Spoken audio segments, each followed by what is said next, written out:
Yo, what's going on, guys? Welcome back to another episode of the Mike Bartner Show. And I'm going solo again. We have another solo episode just because we have so much to talk about and some certain topics that I'm decently passionate about and want to rant a little bit. When talking about the New Jersey Devils, we're going to start it off with the World Juniors that, of course, wrapped up on Monday. The Winnipeg Jets have been playing horrible, although, unfortunately, I'm now recording this after they won a game, so it doesn't maybe hit the exact same, but they're still not going to make the playoffs, and it's been a shit show of a season.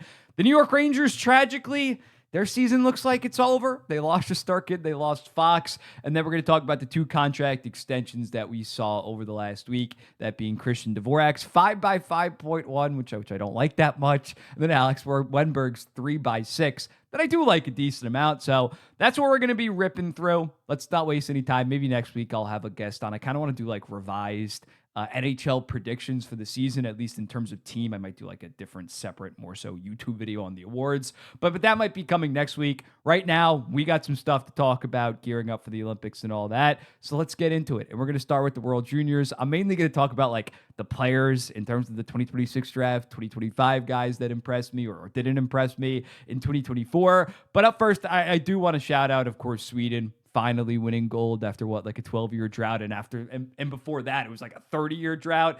They coming into it were the co-favorite with Team Canada. It was one of their most talented teams of recent memory, and especially with no Russia in the World Juniors anymore, they took care of business. I continuously said they're going to find a way to screw it up. This is just Sweden's MO. You think that this is finally the year, and then they mess it up. And Team Czechia was kind of looking like a team of destiny. Not trying to say that they were some kind of long shot. Again, this was also one of Czechia's best teams of recent memory. They were pretty loaded with former first-round picks and future first. Did they have any 2026 draft eligible guys? I don't know if that statement was true, but still, they had a bunch of solid NHL drafted guys and were a very physical bunch and really obviously took it to Canada in that semifinal game. But Sweden's talent was just overwhelming, and they also did have a chip on their shoulder in terms of physicality compared to maybe a Team Canada that was a lot more skilled in a Team USA. But it was a great tournament. It was very unexpected. Not the end result of Sweden winning, but throughout the group stage, we had some really fun and close games when talking about the talent gap closing across the world. We've been saying that for the past 5 to 10 years, but seeing it especially at that level, at the senior level, the Olympics, there still is if I don't think that Latvia actually could. What am I talking about? They won bronze at the World Championships. The talent gap is closing is what I'm trying to say. But yeah, at the World Juniors, it's really fun to watch that and just see these kind of upsets. But let's talk about, up first, the 2026 guys. Gavin McKenna, this kind of blew my mind when I saw the reactions, especially after they lost to Czechia and everybody was really hot. Obviously, he had a very good bronze medal game. He had 4 points in that somewhat calmed it down. But with Gavin McKenna, it's kind of tough because what did people expect? If you watched Gavin McKenna at Penn State this year, the tournament kind of went exactly as you expected. He is not a guy, and it's definitely as a result of Bedard, Celebrini being these transcendent talents, Schaefer, although not that level of prospect within his draft year, making that immediate impact, that because he was labeled this no doubt first overall pick, and I said that as much heading into the season because he was so good in his draft year -1, but it's kind of melted people's brains that just when the hype like this happens, you expect that kind of brilliance, which first of all, Celebrini actually didn't have that good of a World Juniors, if we're going to be honest, and they finished 5th that year. But with Gavin McKenna, the MO with him has always just been this good playmaker, very good playmaker, very good passer. He'll have 3-4 moments of just pure offensive brilliance on the ice in a game. But besides that, he does kind of float. He's not that engaged defensively. And if the puck's not on his stick, it's not like he's crashing the net. It's not like he's winning board battles where he has that high impact compared to a Celebrini that at the college level, not only offensively had 32 goals, 32 assists, 64 points in 38 games or something ridiculous like that. Adam Fantilli, same level of production while being physical.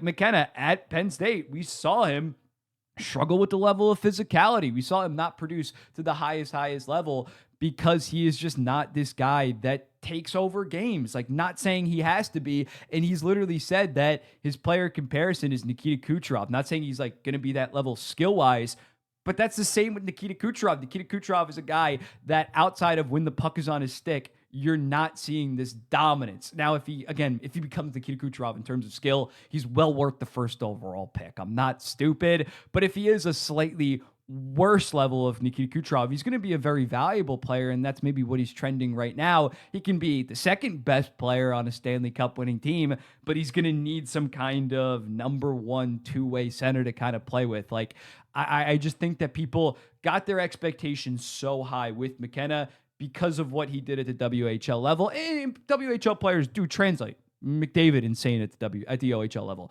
Connor Bedard dominated the WHL, walked into the NHL and had 61 points in 68 games. But sometimes for these guys that are not that physical, that are a little bit undersized, it does take a while to adjust to that higher level, to a college, to an NHL. Like, you look at it, Jack Hughes, he dominated the USHL in his draft year, like historic numbers. He was like 2 points per game, and he still went first overall because he had that elite skating. McKenna maybe doesn't have any elite physical tools, but his hockey IQ, I would say his passing ability is pretty damn elite.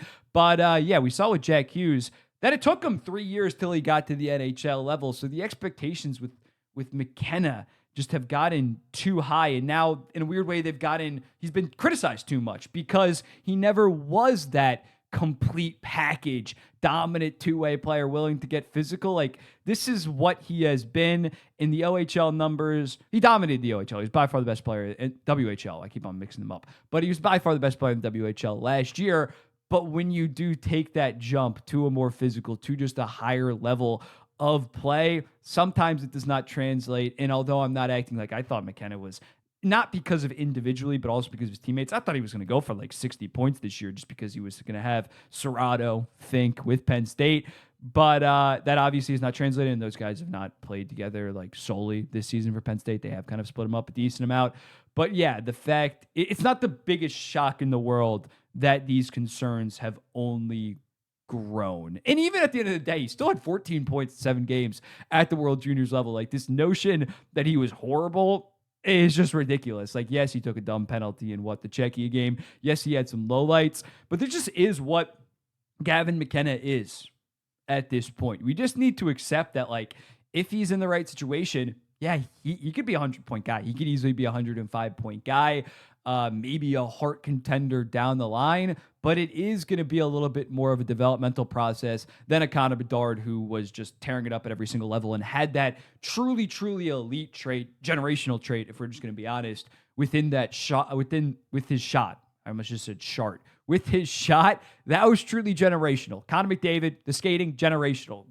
Celebrini, but Matthews also had the shot that was near generational. Celebrini, it was the overall package of two-way play, high-level compete. He still had 32 goals in 38 games at the college level, so the shot was also there. He just did everything at an elite level where you saw him and you were like, yeah, that's going to translate to the NHL almost immediately. Not saying I predicted 62 points in his rookie season, and then in his second season to have 130 goddamn points. So that's what he's on pace for. But you saw the NHL translatability versus McKenna. Even last year, there were scouts. I'm not saying that I was like watching every single WHL game, but there were scouts that I followed that were like, yeah, skills off the charts. Do not get me wrong, but there are serious concerns about him defensively, about his level of engagement. Again, that's something that you'd rather have him instead of a 11 out of 10 compete level and a 5 out of 10 playmaking passing ability. You'd rather have the elite traits in terms of passing and playmaking, and we'll work on the compete level. But he's known that's kind of been his weakness the last 2 to 3 years. That's why it's a little bit concerning. Like Nikita Kucherov, again, if he turns into Nikita Kucherov, it's fine. But Nikita Kucherov, like, that's been his criticism defensively, giving a shit when he doesn't have the puck on his stick. And at that point, like, he has obviously never turned into a two-way demon. But this just might be what Gavin McKenna is at the end of the day. People kind of got it. I can't even say it's wrongly getting ahead of themselves because he was so good at WHL level, but just coming into this tournament for people to be like, what is this kid? He was so overhyped. Like, the cracks, not cracks, but the concerns were already starting to surface at the college level. Like, I've watched a couple of his games, and yeah, he's electric when he's on the power play and he's quarterbacking it basically, but when he's away from the puck, you just watch him float on the outside, not willing to get into the dirty places. And I think that can hold him back in terms of being that star. Like, if he goes to a spot where he doesn't have a number one center, like, although we're going to talk about the Flyers later. But if he somehow got drafted to Philadelphia and they're in a playoff spot right now, like that'd be a concern. If he goes to Vancouver and they don't have a number one center, that's a serious, serious concern. But the talent, I'd still bet on the talent within a top 3 pick. Don't get me wrong. We're going to talk about Stenberg as well. The talent is still, you take your chances to try to improve the compete, to try to improve the two-way play, because his upside, at least in this draft, in my personal opinion, still is the highest among everybody. We're going to talk about Stenberg. I'm not saying Stenberg has the ceiling of a 75-point guy, but the upside from what I saw at World Juniors, the pure offensive brilliance that he does display at times is still without a doubt the best in this draft. Still could be 90% of Nikita Kucherov, 95% of Nikita Kucherov, in my opinion. But this guy was always not a very flawed prospect. That's ridiculous. But always a flawed prospect, and that has been on display the last 2 to 3 months. People just, I guess, chose to ignore it because it was a small sample size. And again, shout out to McKenna for making that jump to college instead of just dominating the WHL this year for Medicine Hat. Like, mad respect. He knew that it was going to be tougher. And I mean, he's still going to go top 3. I mean, and again, he still has 18 points in 16 games at the college level. It's not like he's completely shitting his pants. Just not Celebrini. Just not Fantilli. Those guys set the bar. Jack Eichel in 2015 that we kind of need to recalibrate. He's a Taylor Hall, Ryan Nugent-Hopkins kind of prospect. Hopefully he can be Taylor Hall in terms of winning a Hart Trophy, but that's the kind of Taylor Hall I would say is more of a comp. Ryan O'Reilly was did I say Ryan O'Reilly? Ryan Nugent-Hopkins. Ryan Nugent-Hopkins was a very hyped prospect. Never exactly reached that ceiling, although he has a 100-point season. That was kind of fake. But yeah, he's a Hall, Ryan Nugent-Hopkins, Ekblad, Lafreniere-ish, maybe a little bit lower at this point. Loff was really good at the World Juniors his draft year, where I think we just need to take a deep breath and accept Gavin McKenna for who he is.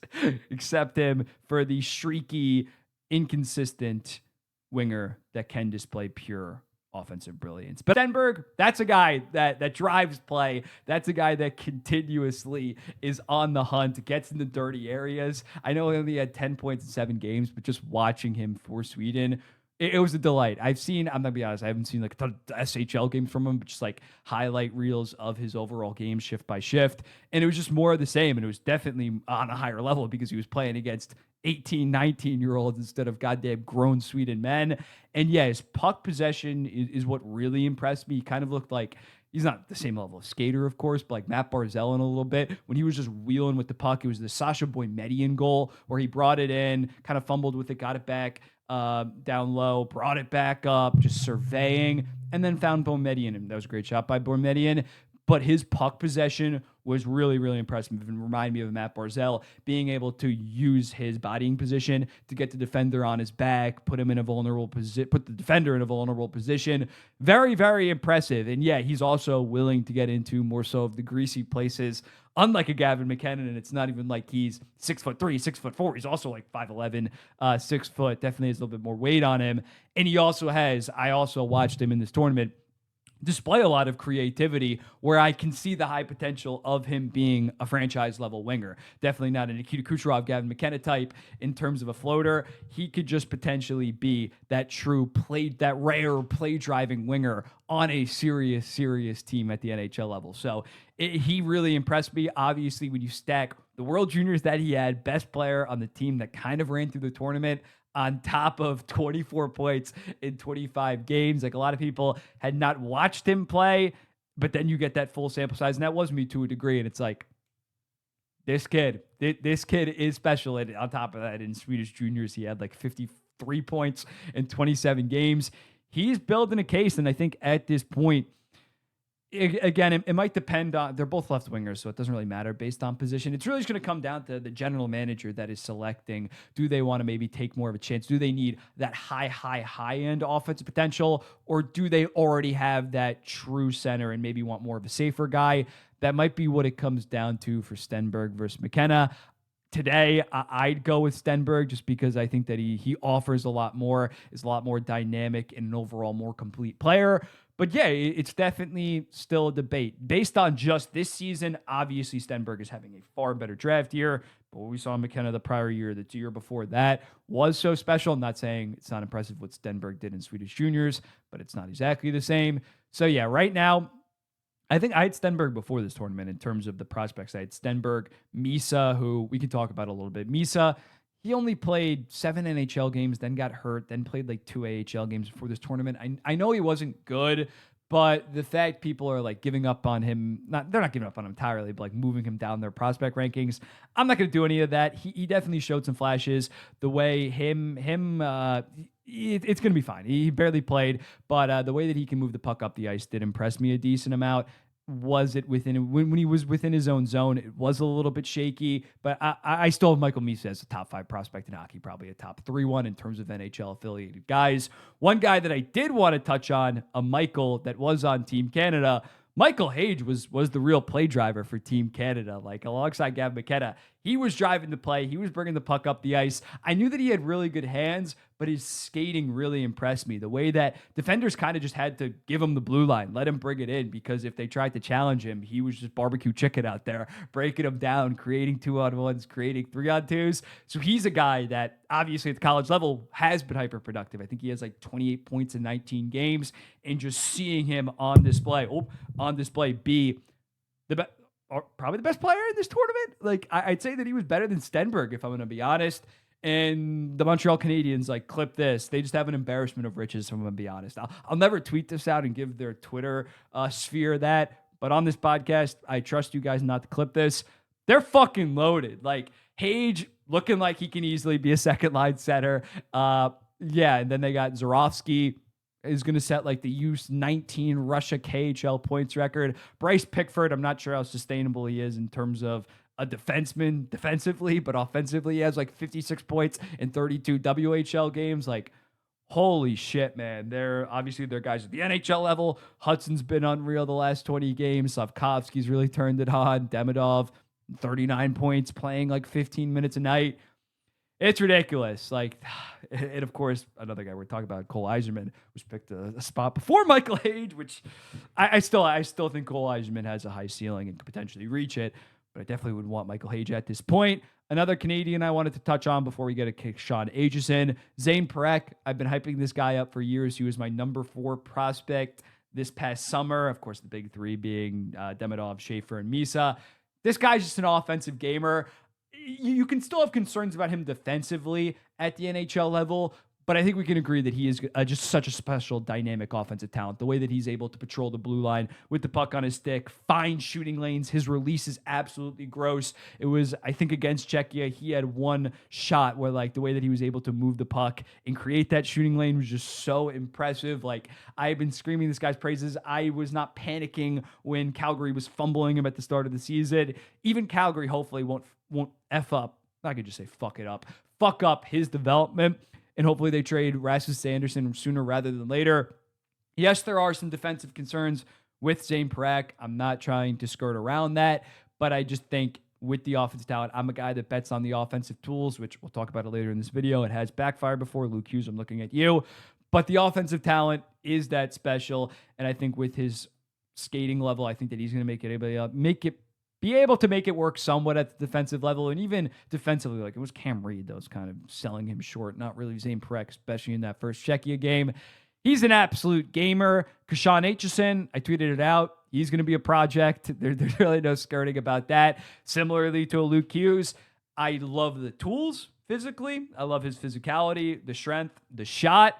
The hockey IQ needs a lot of work. Hopefully, that's going to be like, and we can just talk about Cole Eiserman right now too. Like, Eiserman, that's another project as well in terms of the overall ability to drive offense defensively, the compete level defensively, because the shot is elite, the tool with the shot, no doubt elite.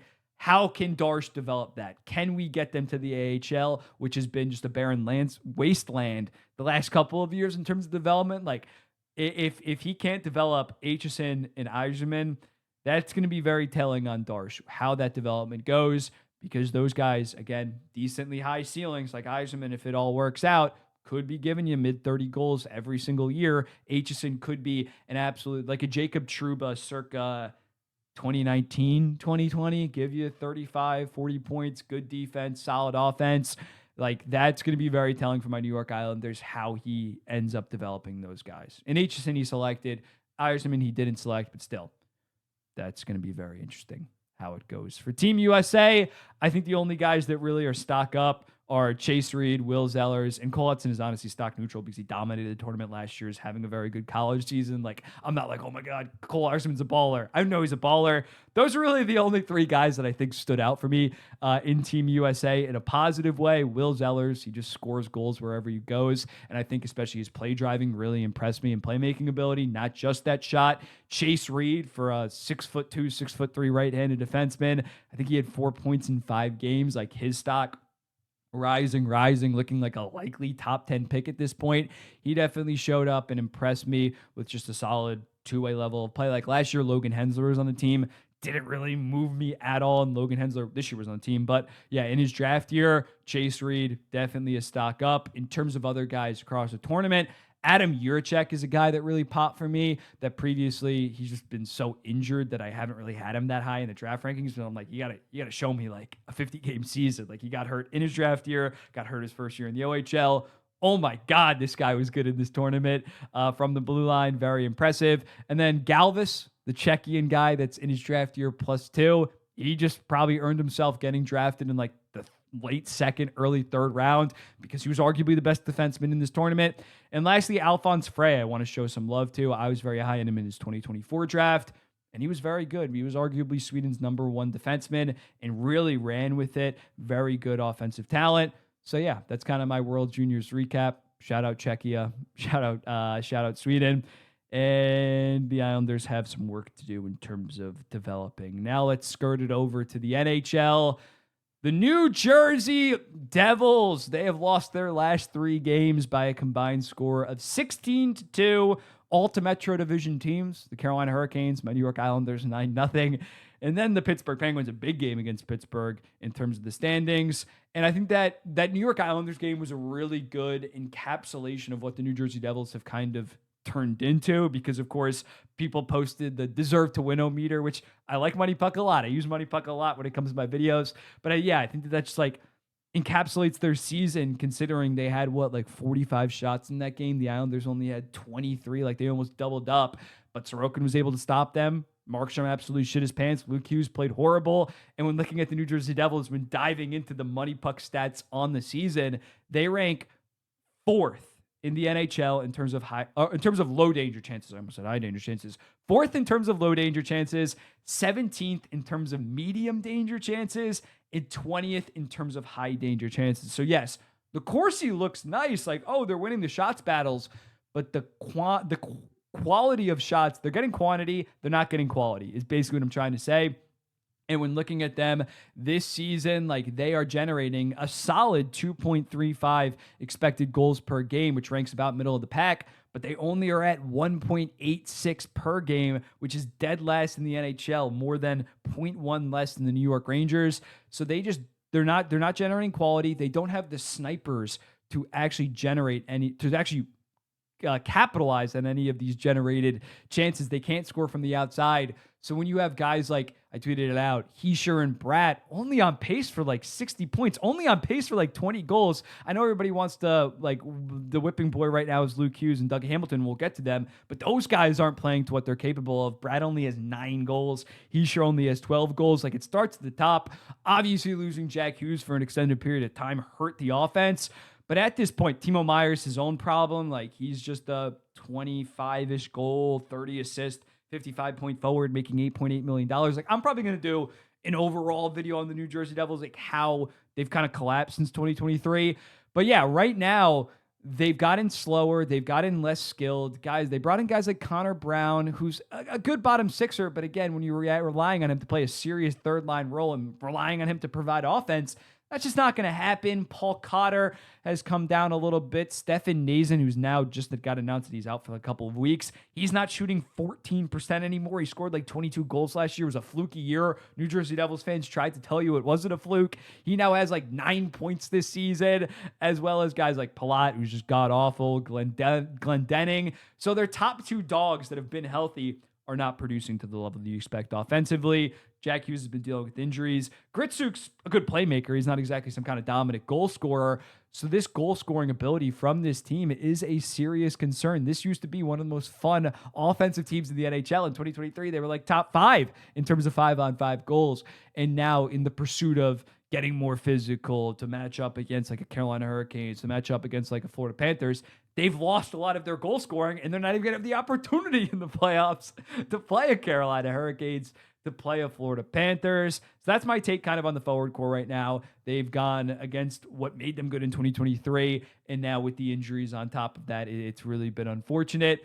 Let's talk about Jacob Markstrom as well. That move has really blown up in their faces. Kevin Ball has turned into a pretty solid defenseman in Calgary, and that first-round pick was Cole Reshny, who scored the goal in Czechia and then also had the penalty, which was not a penalty in my opinion, unbiased as it gets.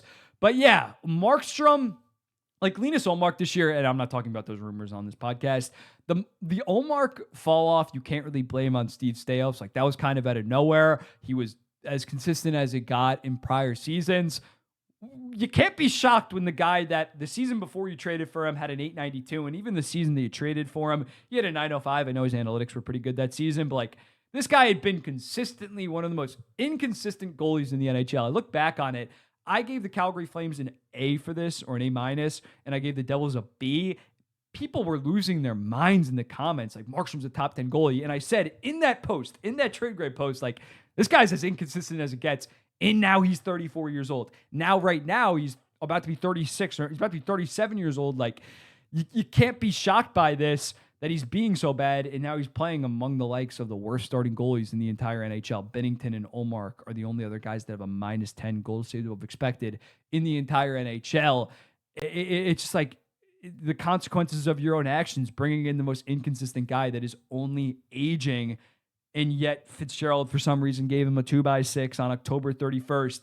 And mind you, that was after in his first 4 games, he had an .830 save percentage. It wasn't even like people probably like now don't really remember when that happened. It was only 2 months ago, but they're not keeping tabs on the New Jersey Devils. You probably think like, oh, he had a 925, and Fitzgerald was like, we got to keep this price down. If he keeps playing like this, he's going to want a 4x6.5.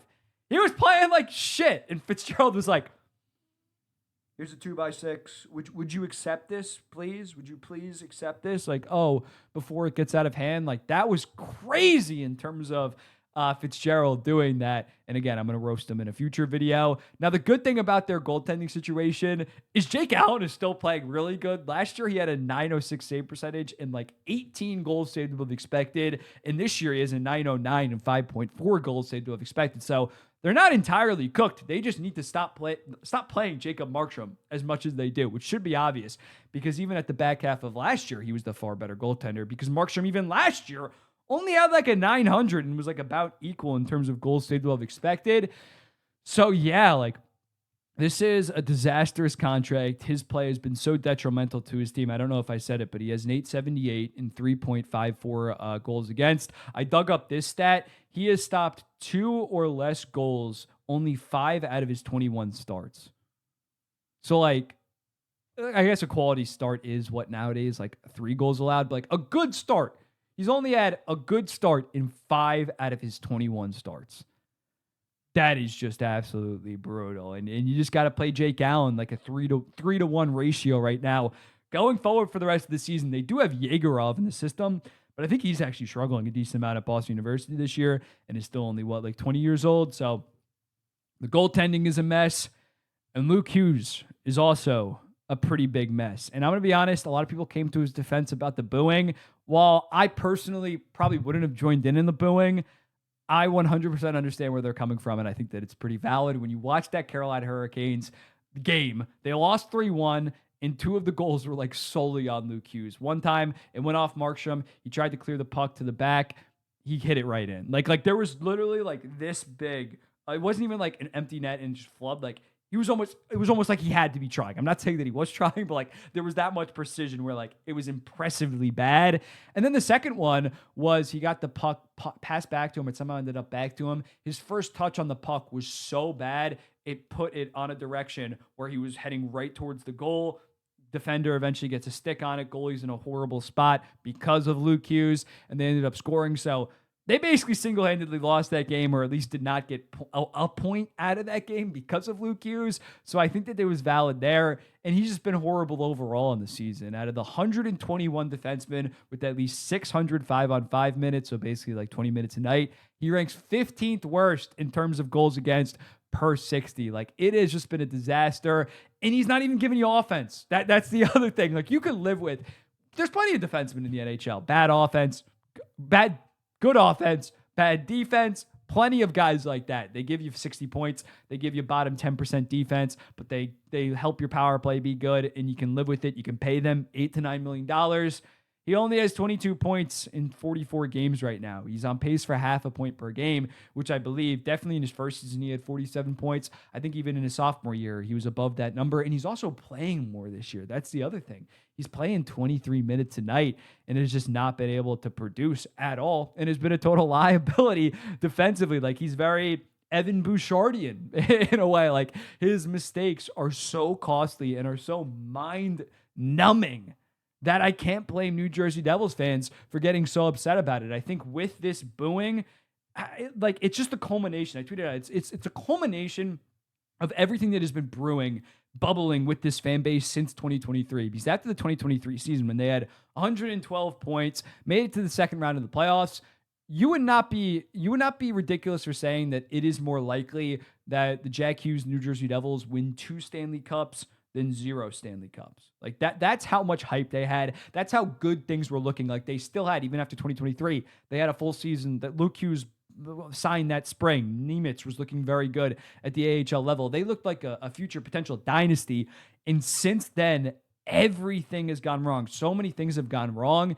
And Luke Hughes is kind of the embodiment of those problems, if that does make sense. When you look at Luke Hughes, when he was drafted in 2021, he was viewed as their future number 1 defenseman. You thought, oh, maybe we don't need Quinn Hughes anymore because we're going to have Luke Hughes. Because although you could say he was maybe picked a couple spots like too soon, I still think I liked him as a draft prospect, and I've liked him for years. And we're going to talk about how I can't be dunking on this because I was very high at Luke Hughes for a while. I'm well aware of that. Before you comment sections, Warriors, come after me. I love you guys though. But yeah, like, they drafted him, had this expectations, and despite constant mistakes within his game, he has never really been held accountable. That's what you talk about with the New Jersey Devils right now, their lack of accountability. Luke Hughes, despite his rough stretches, never went down to Utica, never got his minutes slashed, unlike a Simon Nemitz, who is playing damn good right now, but the prior 2 seasons, they were not giving this guy the light of day. He made one mistake. He was out of the lineup. He was on a bus to Utica, New York, which Utica, New York's a decent city, but yeah, they held him very accountable, but not Luke Hughes. So, and especially so when you hold out until training camp and you want every single goddamn penny. It's 7 years, $9 million, despite having flaws in your game. And again, he was a very talented offensive guy. Like, it's not ridiculous that he got that contract. It wasn't completely unjustified, but he held out. He wanted all that money, and especially something like, he didn't even take an 8th year. He took 7 years, which, I mean, if he doesn't pan out, that might actually be a good thing for the Devils. But he wasn't even committed enough to go to 8 years compared to Jack Hughes and Hischier, who signed on the dotted line. And I know Jack Hughes hadn't fully broken out, but they signed like months before they were restricted free agent. Jesper Bratt had a long track record, and he signed a month before even at the time, we were like, holy shit, that's a discount deal. So once you want every single penny, it's similar to a Mitch Marner. Like, people are going to criticize you a decent amount, especially when you are overpaid, which Luke Hughes is objectively massively overpaid this season. I still don't think it's a top 25 bottom contract in the NHL, just because worst case scenario, salary cap's going to go up. This deal covers him between the ages of 23 to 30. I don't think it's going to turn that bad. But yeah, when you want all that money, and again, I'm not saying he's not entitled to ask for all that money if the Devils are willing to pay him that. Fair play, but you got to be ready for the repercussions. When you literally cost your team a game, that's going to be a problem. Like, the contract, the cap hit does matter in terms of how fan bases perceive you. Ask John Tavares about that. Like, that man was hated in Toronto for years because he was making $11 million. Now he's making, what, 4.3 $3.8 million. And he was a god the first month of the season, and they were respecting him as such because he had like 20 points in his first 15 games, making that much money. And I know it's different. He was able to take a cheaper deal because he had already made $120 million in his career. I'm well aware of that, but he decided to take less. And now, although he has 12 points in his last 22 games, and the Leafs are playing better of late, but even when the Leafs are playing bad, crickets on the John Tavares front because he's not making that much money. So that also goes into this. And I think what really pushed them over with Luke Hughes is the fact that they didn't land Quinn Hughes. And the only reason they needed to land a Quinn Hughes was because Luke Hughes did not pan out. If you get what I'm saying, like in an ideal world, like after the 2023 season, Quinn Hughes was not on the fan base's mind because they were like, we have Luke Hughes. He was good at Michigan for 2 seasons. He's going to be our top offense defenseman in a couple of years. We have Simon Nemec, 2nd overall pick in 2022. Very good first season in the AHL. He's going to be our number 2. But fast forward, because of the New Jersey Devils development, and again, a decent amount of this falls on the New Jersey Devils development and management giving him that contract. But the fact that he didn't pan out, and then they miss on Quinn Hughes in part because they haven't been able to develop really anybody. Simon Nemec, his value, although it has rebounded a decent amount this season, someone like Dawson Mercer has been up and down. They haven't really developed him properly, although this is more of an up year. Seamus Casey has been trapped in the AHL because they have 6 goddamn RHDs, right-handed defensemen at the NHL level. It's ridiculous. Like this overall mismanagement that led to them missing out on Quinn Hughes, it is kind of just boiled down to Luke Hughes getting criticized because he was supposed to not be Quinn Hughes 2.0, but you thought, again, back in 2023, we're not going to have to give up these boatload of assets that it would cost to get a Quinn Hughes that Minnesota had to pay. And Minnesota, because they're such great drafters and developers, were able to acquire Quinn Hughes. Meanwhile, New Jersey would have had to put in a Heischer or Bratt, which at this point, they probably should have. But yeah, like all of this has boiled in the fact that he was drafted mainly in part because not mainly in part, again, I liked him as a prospect, but that definitely does not help the narrative within Luke Hughes. He got drafted to the team of his brother. It starts out so well, then it goes so south, then he wants all this money, then you miss out on the brother because the other brother is not as good as you expected. The other brother does not face the same consequences as other guys on the team. That results in a really toxic situation. And again, if he does not make the most boneheaded plays, I don't think he's getting booed. If he just misses a breakout pass, I don't think the Devils fans are turning on him. It was just the perfect storm the last month or so in terms of how bad the New Jersey Devils have been and in terms of how bad Luke Hughes has been, that it has culminated within a booing. And again, he makes $9 million. I can't feel too bad for him. And if he is, I'm not saying like you should be extremely mean to your players when they have bad stretches, but hopefully this lights a fire under Luke Hughes' butt. Like, I'm not saying like everybody needs to be a dog, like no emotions in hockey, but I would hope that Luke Hughes is not being like, New Jersey Devils fans, they're so mean, and I'm going to want out. I hope that this makes him say like, I need to be better. Like these fans are really good fans. Like he was there in the 2023 playoff round. Like they're fucking, I love the people. I'm an Islanders fan, but I grew up in New Jersey my entire life. New Jersey people, awesome people. But they expect things out of you. They have high expectations. They're not gonna mess around and like you even when your team sucks. They're gonna criticize you to holy hell. So I think for Luke Hughes, again, if they're booing him like the next home game right off rip, I think that's a little dick. But when he makes a mistake, more than fair to boo him. So that's kind of my Luke Hughes take. He's, again, I think he can turn it around because it is, with him, it is more mental. It's the mental lapses, out of position, bad turnovers, because I think that the tools physically are still there, although occasionally he falls down while skating. His skating is elite. The way that he's able to get up the ice and at the blue line, it is very, very elite.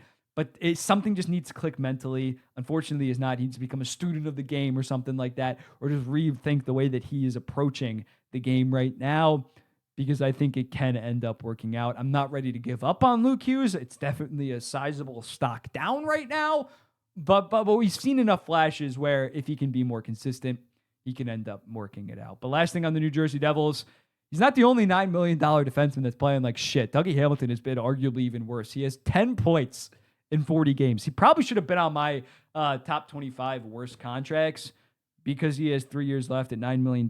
Like there were some posts this most recent summer where it was Quinn Hughes hypotheticals, and Dougie Hamilton was on it, and I was like, why the hell would Vancouver want Dougie Hamilton at this point? Like, that's a negative asset that you're sending his way. Now it's even more negative. His analytics are pretty good, but I think at this point, Dougie Hamilton just is what he is, a pure offensive defenseman.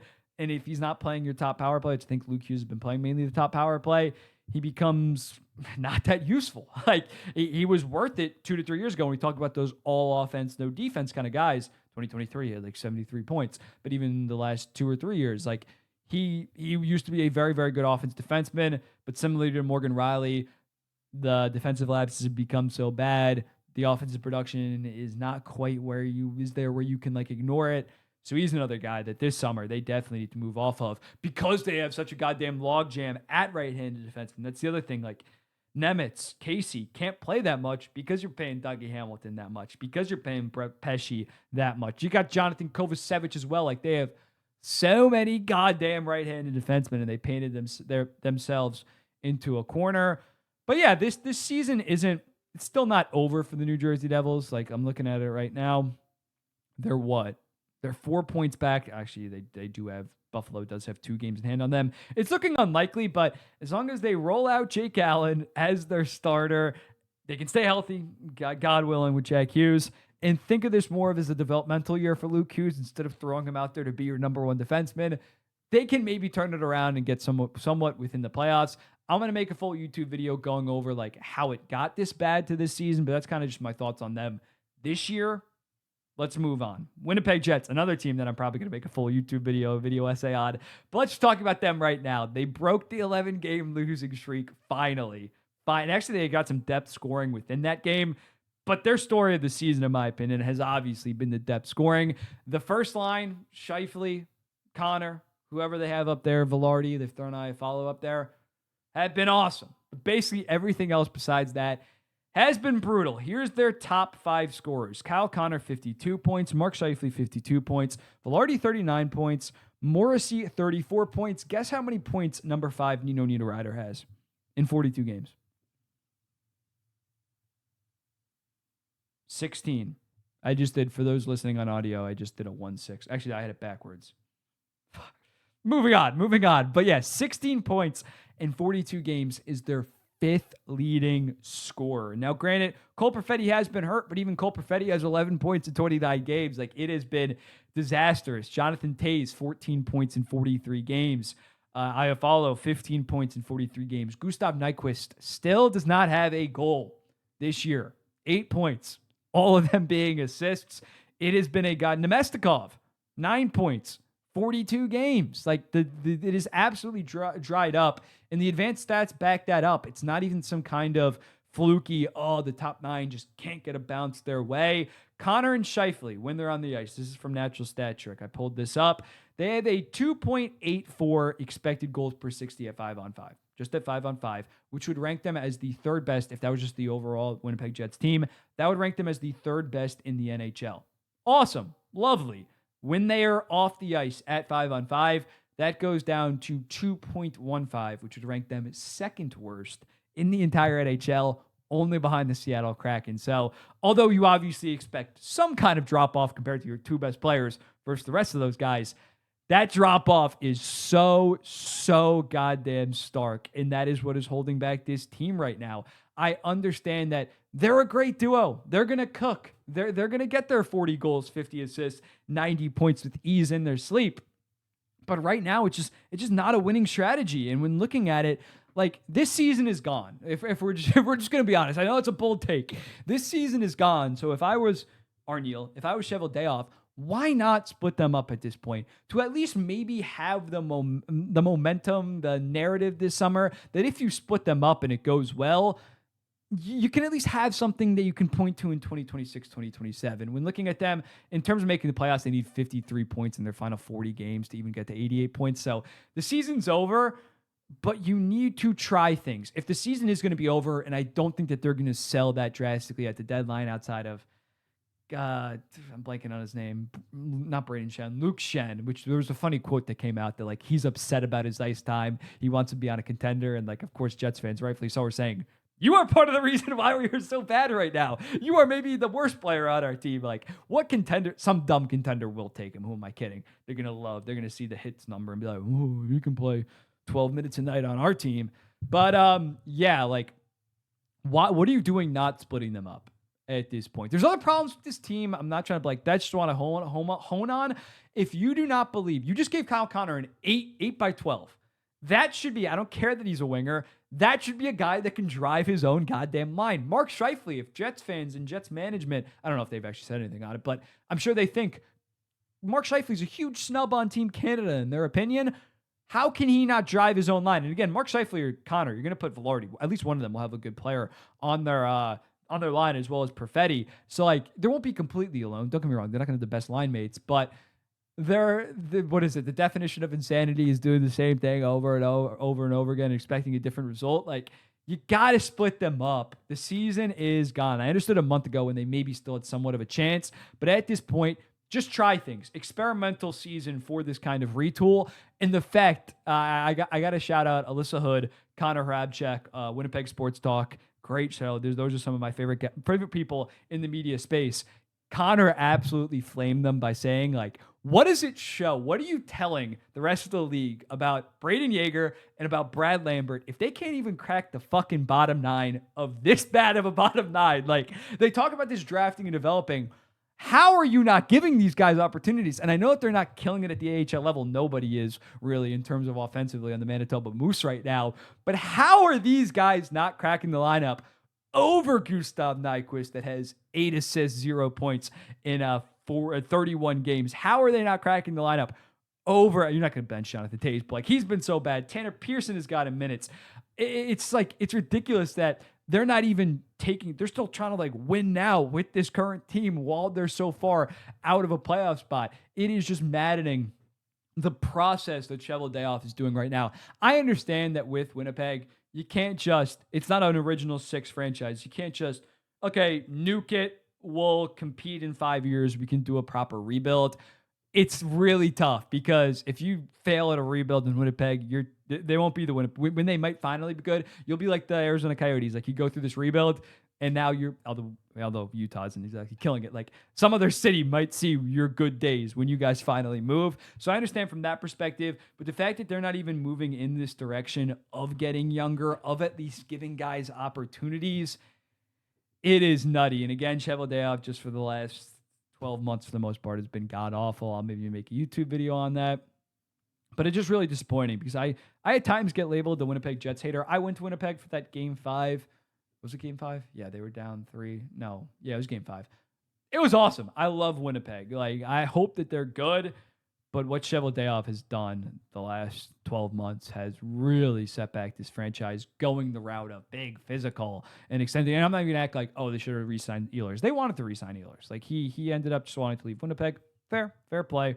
But everything else, they went in the exact opposite direction. And now, similar to New Jersey, they got bigger, they got physical. And now they're the worst team in the entire NHL. But moving over to something maybe a little bit more positive, the Rangers season is all but over. Adam Fox back on LTIR, my Norris pick. He was playing very good, though, before he got hurt. Norris level, arguably. And Shesterkin on IR, another guy that was playing like near Vezina level that I picked to win the Vezina. And yeah, at this point, they're already, what are they at? What's the record right now? They're 20-19-6. They are 4 points back of the final wild card spot, but Buffalo has 3 games in hand.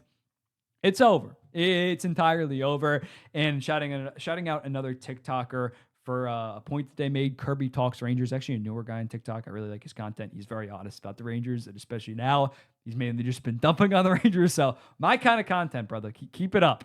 But he said, and I assume that this is correct, but when Shesterkin, Fox, Zibanejad, Miller, and Panarin all played this season, they were 7-4. So like, you kind of got to feel bad for them in a way that like they have just been ravaged by injuries this year. And again, that's a small sample size, only 11 games, but they could have potentially been a wild card team. They could have easily been a playoff team, but I think in a good way. Basically, they can kind of hit the reset button right now, if that makes sense.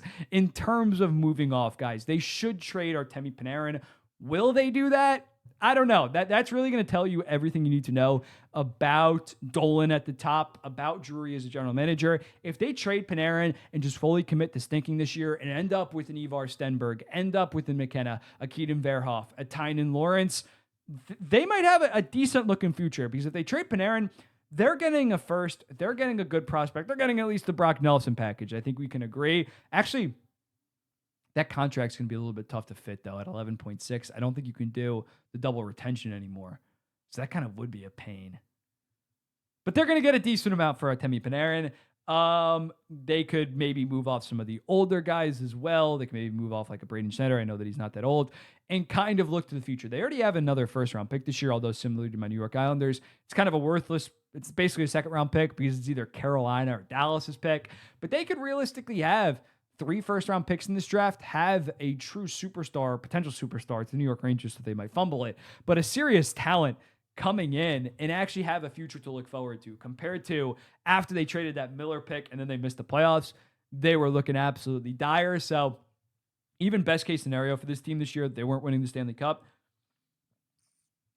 And now you can kind of hit somewhat of a reset button in terms of the future. So it definitely stinks. This core, at least the Millers, Zibanejad, and Panarin core, is not going to be around when the New York Rangers are a serious team. You can obviously retool around Shesterkin and Fox, although Shesterkin's like 29, 30 years old at this point, and Fox is 27, 28.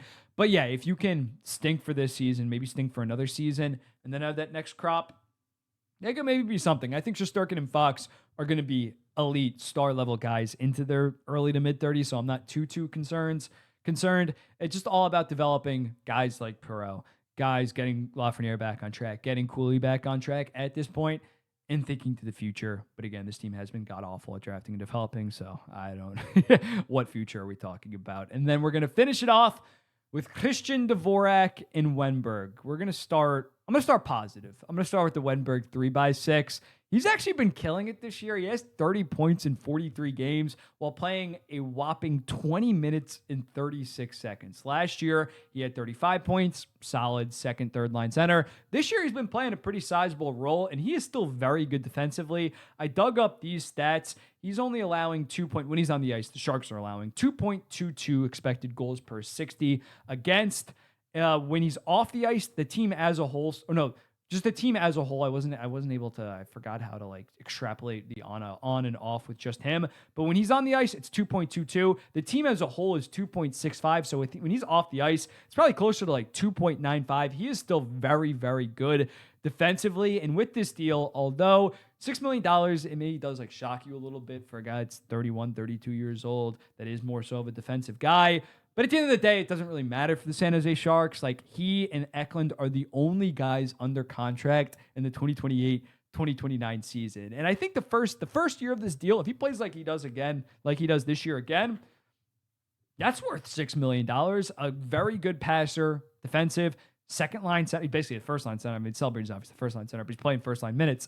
I think this archetype also will age pretty well. It's not like he relies on some insane physical trait that might regress. He's a cerebral player with the passing and with the defensive play. So I think he's going to be fine. And again, when you look at the San Jose Sharks, they're going to give Celebrini some kind of 8-year deal, $15 to $18 million, depending on how much money he wants, whatever the max is he could demand.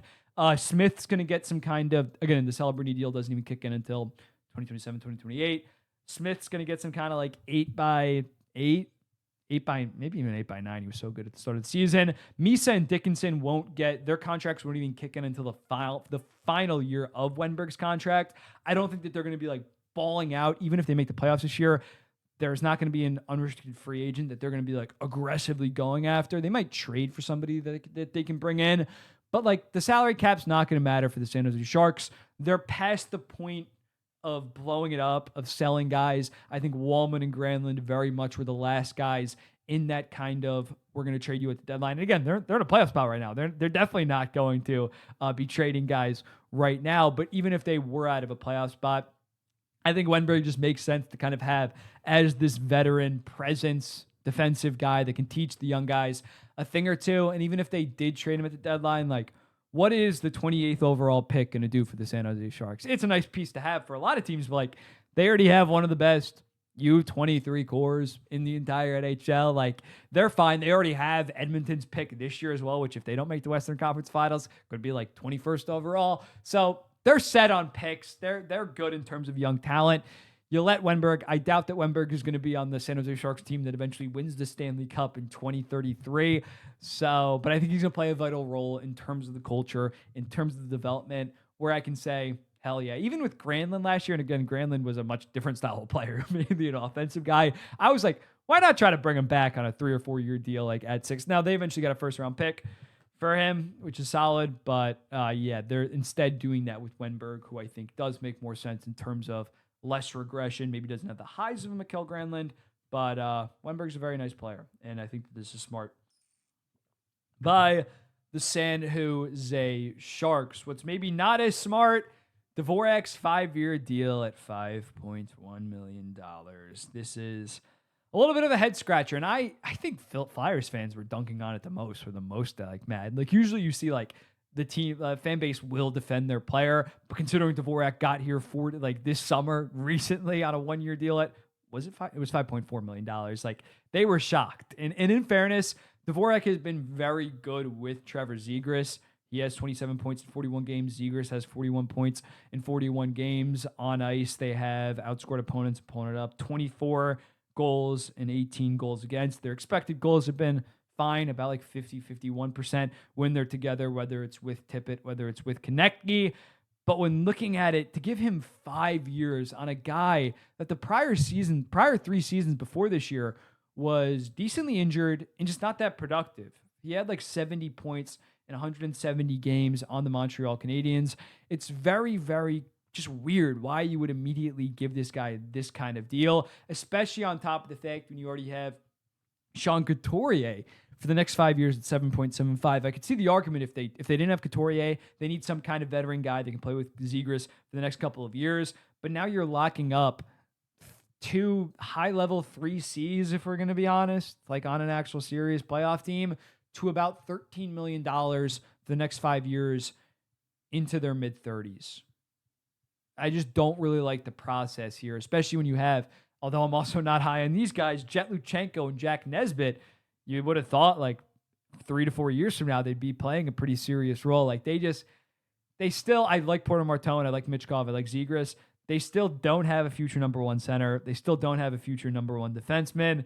They're kind of like the 2022 to 2025 New York Islanders, and they don't have a Sorokin. But although Vladar has been very good, where they're going to be somewhat in the mix for a playoff spot, and I know they're in a playoff spot right now, but if I was a betting man, I'd assume that they're going to fall off. You should have waited. You definitely should have waited. If you were still in a playoff spot at the deadline, I'd understand. But the fact you're doing this now to a guy that has been so injury prone, because if they fall out of a playoff spot, you could have got like a first round pick for Wennberg. No, oh my God, I was Wennberg for Dvorak. Because with San Jose, they already have all the boatload of young players. They already have the future superstar. They already superstar franchise player. Will Smith is proven at the NHL level. Eklund's proven at the NHL level. Misa looks like a safe bet. But with Philadelphia, Martone, he was okay in World Juniors. Yeah, who else? Berglund actually very much impressed me at the World Juniors. I forgot to bring him up. But like, they don't have these surefire. Michkov, again, I think that he's a very special talent. How will they handle that? How will they develop him? It's very much up in the air after this kind of sophomore slump, in part because of Tocchet's utilization of him. So they are still like, they never really bottomed out, and that kind of hurt them. They've just stayed, and they hired Tortorella to kind of raise the floor of this team. They only had 1 real year stinking, and it was when they drafted Cutter Gauthier, and then obviously that was out of control, but he looks out of their control, but he looks like a damn good player and a potential elite guy. So yeah, they're just in this really weird spot, and I think it's weird to double down on someone like Dvorak that does not have that encouraging of track record in the 2020s. Ask a Montreal Canadiens fan. It just seems like staying competitive for the sake of staying competitive. That's kind of been their MO. Again, I've said it, like, them hiring Tortorella was the worst possible decision.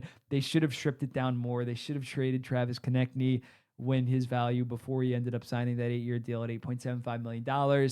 And now I think that they're just doomed to kind of fluctuate between 85 to 95 point seasons. Maybe I'm being a hater. I think that that's kind of the common conception with the Philadelphia Flyers. It could not go that way. Zegras could just continue to build and become a star 95-point guy. Michkov could get back on track. Martone could pan out. But this team still does have pretty sizable holes. Like, who's their number one defenseman in the future? Tell me. Leave it in the comments right now. They have a bunch of good pieces. Oliver Bonk, Cam York. Sanheim's still a very good player. Like, should have drafted Zeev Boyum at 12th overall. But it's just like, it's just average. It's below average, in my opinion, this team right now. And I think most Flyers fans honestly agree with me. And that's why they were so mad at the Dvorak signing, because that kind of doubles down on them being good right now instead of more so thinking towards the future. But let me know in the comments. We went for an hour. Let's go. Hopefully next week, get some kind of guest on. I kind of want to do like an updated 2026 predictions, maybe more so team-wise, and then more so do the awards as a separate YouTube video. But let me know in the comments. What do you think about this podcast? Who is somebody that I maybe should have on this podcast? This was a fun one. This was maybe my favorite solo one I've ever done. I'll be seeing the next one. Peace.